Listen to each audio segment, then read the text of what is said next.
c'est le moment de parler d'Arcane.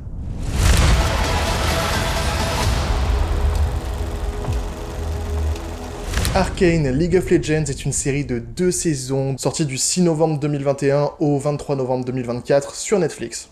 Nous suivons principalement les personnages de Jinx, interprété par Ella Purnell, et Vi, interprété par Hailey Steinfeld, vivant à Zone, une ville en souterrain, insalubre et pauvre, dans leur guerre de classe contre Piltover, la partie supérieure et riche dans laquelle vivent notamment Jace, interprété par Kevin Alejandro, et Victor, interprété par Harry Lloyd. Ces deux derniers tentent de faire avancer le progrès de la ville, notamment grâce à une gemme qu'ils ont découvert. Je me rends compte en faisant le résumé que c'est impossible de bien raconter l'histoire sans y passer 10 ans, donc avant même que je rentre dans les détails, je vais juste vous dire un truc, regardez Arcane. C'est probablement la meilleure série d'animation que j'ai vue de ma vie, et j'ai pas peur de le dire. La saison 1 était déjà une énorme claque, et du coup, grâce à ça, la saison 2 est encore plus puissante. Tous les événements de la saison 1 font que la saison 2 a une dimension encore plus touchante et encore plus émotionnelle. Franchement, je saurais pas quoi dire de plus, tout est presque parfait.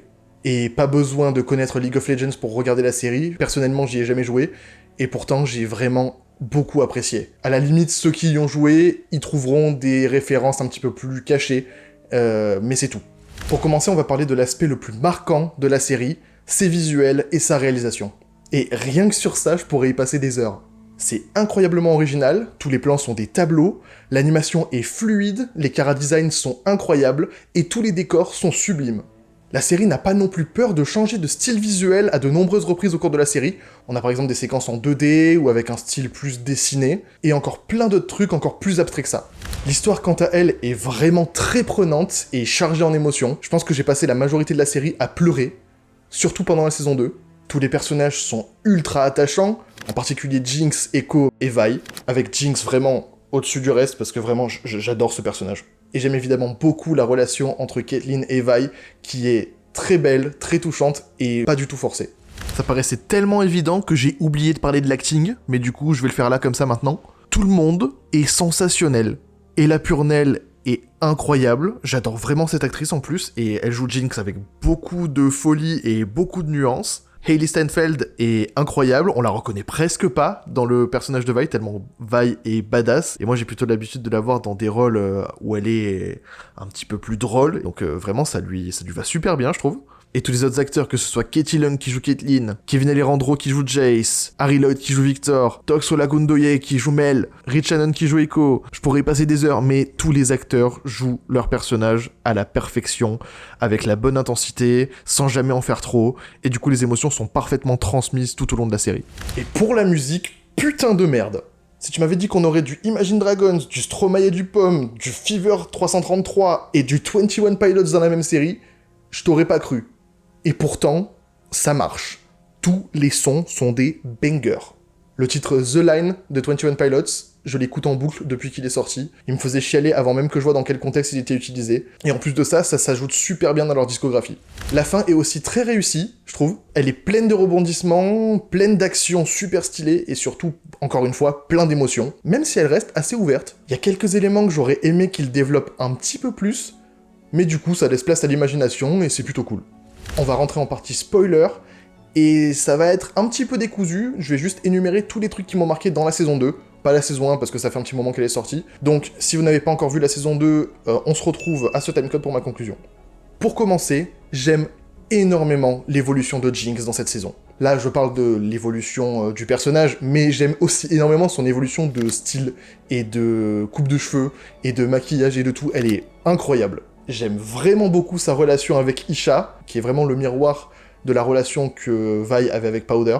Le sacrifice d'Isha est horriblement triste, et à la fois super beau, avec tous les souvenirs qu'elle a eu avec Jinx, justement du coup avec ce style un petit peu dessin. Franchement, c'était super beau, même si j'aurais aimé qu'on en reparle un petit peu après, même si toutes les actions de Jinx résultent du coup de ça. Elle tente de mettre fin à sa vie, même si Echo l'en empêche. Mais voilà, je trouve qu'on n'a pas vraiment fait de conclusion complète à ce personnage. Et, à la fin, du coup, le sacrifice de Jinx m'a atomisé. Genre, littéralement, je pleurais toutes les larmes de mon corps. Ça m'a détruit. D'ailleurs, on a l'air de suggérer qu'elle n'est pas morte, et je l'espère de tout mon cœur, parce que j'adore ce personnage. Et elle mérite vraiment de vivre et d'avoir une belle vie.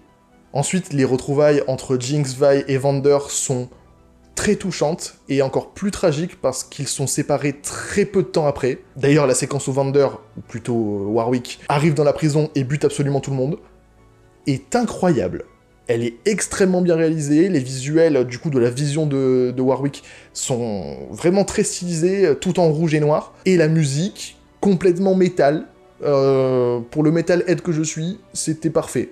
Ensuite, la trahison de Maddie n'était pas vraiment une surprise, je la sentais venir à des kilomètres, j'aimais pas du tout ce personnage. Mais qu'est-ce que j'ai éclaté de rire quand elle s'est auto-headshot grâce à la protection de Mel. Franchement, j'ai aucune empathie pour ce perso, elle est morte comme une merde et elle a eu que ce qu'elle méritait.